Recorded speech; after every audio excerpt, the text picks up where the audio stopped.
Hasil Torino vs AS Roma, menang 0-2, armada Claudio Ranieri resmi amankan tiket AS. AS Roma mengakhiri kompetisi Liga Italia 2024-2025 dengan tren positif yang membuahkan kemenangan di pekan pamungkas melawan Torino, Senin, tanggal 26 Mei tahun 2025. Hasil Torino vs AS Roma di Liga Italia berkesudahan dengan skor 0-2 untuk kemenangan pasukan Claudio Ranieri. AS Roma menang berkat gol yang dibuat Leandro Paredes 15 dan Alexis Saelemaekers 53. Dengan tambahan 3 poin ini, AS Roma mengunci 1 tiket tampil di kompetisi Eropa musim depan. AS Roma dipastikan tampil di kancah Liga Eropa setelah mengakhiri kompetisi Liga Italia dengan menempati peringkat kelima. Bahkan, mereka hanya tertinggal 1 poin saja dari Juventus yang menghuni tempat terakhir lolos ke Liga Champions. Meski demikian, AS Roma pastinya puas dengan pencapaian tersebut. Pasalnya pada awal hingga pertengahan musim, laju tim ibu kota sempat terseok. Hadirnya Claudio Ranieri sebagai penyelamat membuat mereka bisa berlaga di Eropa musim depan. Jalannya laga, AS Roma menghadapi Torino di laga terakhir Serie A Liga Italia.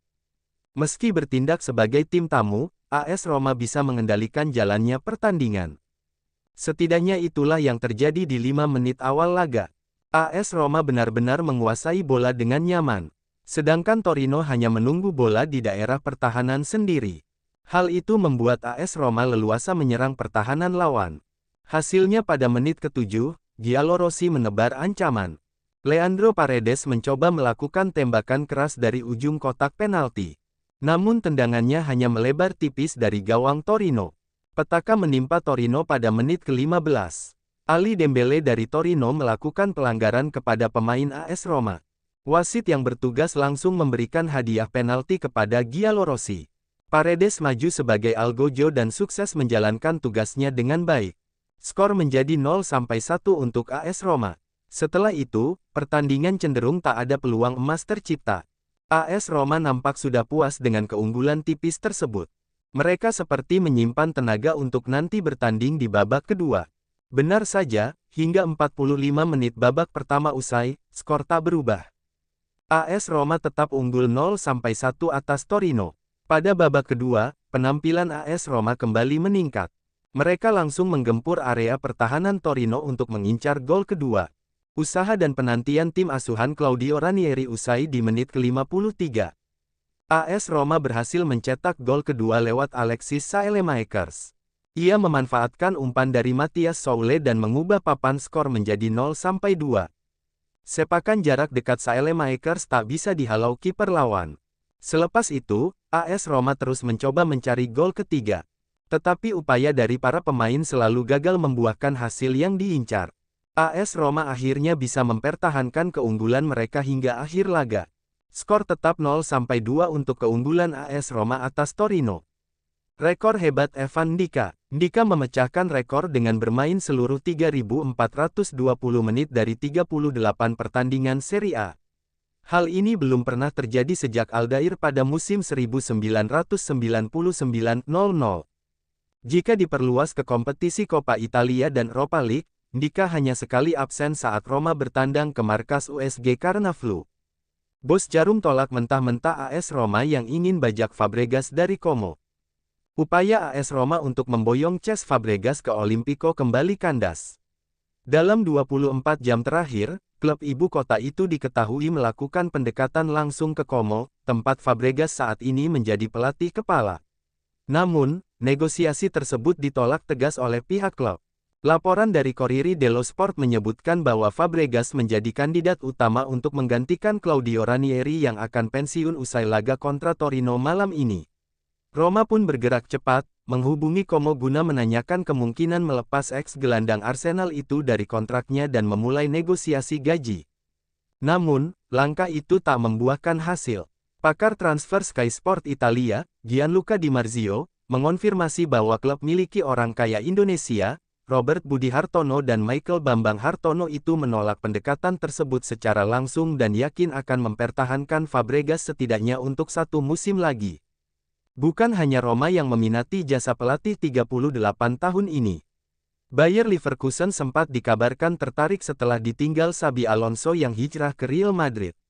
Meski begitu, sikap Como tetap tak bergeming.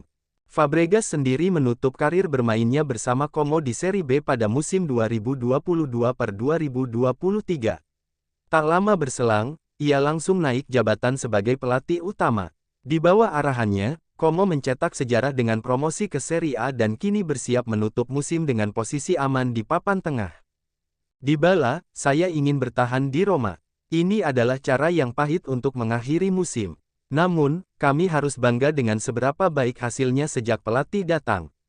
Kami harus memikirkan hal ini untuk memulai musim baru dengan cara sebaik mungkin. Ranieri, saya banyak berbicara dengan pelatih, dia adalah orang istimewa yang telah membantu banyak orang atas apa yang telah dia berikan sejak dia tiba. Saya mengucapkan selamat liburan dan kehidupan yang baik kepadanya. Apakah saya akan bertahan? Saya harap demikian, saya ingin bertahan. Saya memiliki kontrak selama 1 tahun dan saya harap Roma ingin terus bersama saya. Hummels dirayakan oleh rekan setimnya di Roma di pertandingan terakhir. Mats Hummels resmi mengakhiri karirnya malam ini saat Roma mengalahkan Torino pada pertandingan terakhir musim ini. Namun, kemenangan itu tidak cukup untuk lolos ke Liga Champions berikutnya. Kemenangan Juventus atas Venezia, yang membuat Bianconeri tetap unggul di klasemen, menjadi kutukan bagi Giallorossi. Pertandingan di Turin juga menjadi momen spesial, itu sebenarnya adalah pertandingan terakhir dalam kariernya untuk Mats Hummels. Bek asal Jerman itu diturunkan ke lapangan oleh Claudio Ranieri di menit-menit terakhir untuk menerima penghormatan dari tim dan rekan satu timnya. Setelah peluit akhir dibunyikan, Hummels dirayakan oleh kelompoknya, sehingga menutup karir profesionalnya yang panjang. Ranieri, kami minta maaf kepada para penggemar karena tidak lolos ke UCL. Saya selalu berkata untuk berjuang sampai hari terakhir dan melihat apa yang akan kami lakukan. Kami tidak lolos ke Liga Champions, kami minta maaf kepada para penggemar, tetapi kami telah memberikan segalanya dan ketika Anda memberikan segalanya, Anda akan merasa puas. Saat saya tiba, tim sedang dalam kondisi terendah, moral mereka sedang terpuruk. Saya bermain santai sambil berusaha mengembalikan kepercayaan diri mereka dan memberi mereka semangat. Saya beruntung karena para penggemar mengenal saya, mereka tahu saya tidak mengada-ada dan saya berkata jujur. Mereka tahu bahwa mereka dapat mempercayai saya dan mereka membantu saya dengan menyambut kami dengan penuh cinta meskipun mengalami kekalahan di awal. Para pemain selalu memberikan segalanya dan ini sangat penting bagi saya. Menjelang pertandingan Torino-Roma, penghargaan untuk penjaga gawang terbaik musim Serie A diserahkan kepada Mile Sevillar.